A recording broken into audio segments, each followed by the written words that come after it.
Welcome to Falcon computer academy. मैं हूं केवल विजय और मैं आज आपको एमएस एक्सेल में पढ़ाने जा रहा हूं कि हम अवार्ड को शो करवाने के लिए किस तरह से फॉर्मूला ऐड कर सकते हैं। जिस तरह आपके पास यहाँ पे स्टूडेंट्स के नेम है और ये उनकी परसेंटेज है, जिनकी परसेंटेज 80% से अबव है, हम चाहते हैं वहाँ पे ये अवार्ड आ जाए। अब जैसे मैंने यहाँ पे टाइप कर लिया फर्स्ट की 81% और एंटर प्रेस किया तो यहाँ पे देखें अवार्ड इसमें सामने शो हो रहा है, यानी उसे मेडल मिल रहा है।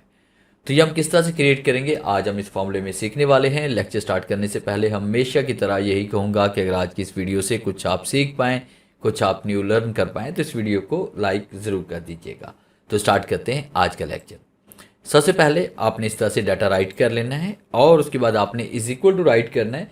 इज इक्वल टू राइट करने के बाद फिर आप यहाँ पे टाइप करेंगे इफ़ और उसके बाद आपने यहाँ पे वो सेल रेफरेंस देना है जिस सेल के अंदर परसेंटेज लिखी हुई है, यानी ये वाला सेल C4।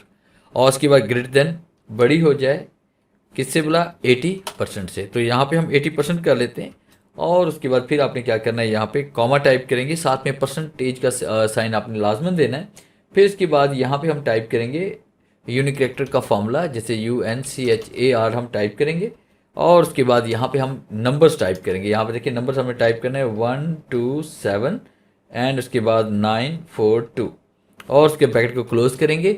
तो ये हमारे पास कोड हो जाएगा अवार्ड का। और उसके बाद अगर परसेंटेज उससे कम है तो वो सेल को खाली छोड़ दे। तो उसके लिए हम क्या करेंगे, कॉमा इनवर्ट कॉमा और उसके बाद इनवर्ट कॉमा, फिर इसके ब्रैकेट को क्लोज और एंटर प्रेस करेंगे।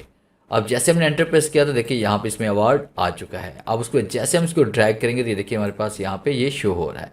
अगर हम यहाँ पे परसेंटेज इसकी 72 कर लेते हैं तो देखिए वहाँ से ये ब्लैंक हो चुका है। इसका हम 90 की बजाय यहाँ पे 45 करते हैं तो ये भी हमारे पास ब्लैंक हो चुका है। बस आपने ये कोड आपने याद रखना है। ये जो फॉर्मूला आपको नज़र आ रहा है जैसे 1 2 7 9 4 2 आपने याद रखना है और उसके बाद जैसे आप एंटर करेंगे तो फॉर्मूला आपका अप्लाई हो जाएगा। तो ये था मेरा आज का लेक्चर जिसमें मैंने आपको पढ़ाया कि आप किस तरह से अवार्ड के लिए आप यहाँ पे फॉर्मूला ऐड कर सकते हैं। उम्मीद है आज के इस लेक्चर में ज़रूर कुछ नया सीखने को मिला होगा। वीडियो अच्छी लगी है तो इसे लाइक कीजिए और अपने दोस्तों के साथ शेयर कीजिए। मिलते हैं हम नेक्स्ट लेक्चर में, तब तक के लिए गुड बाय।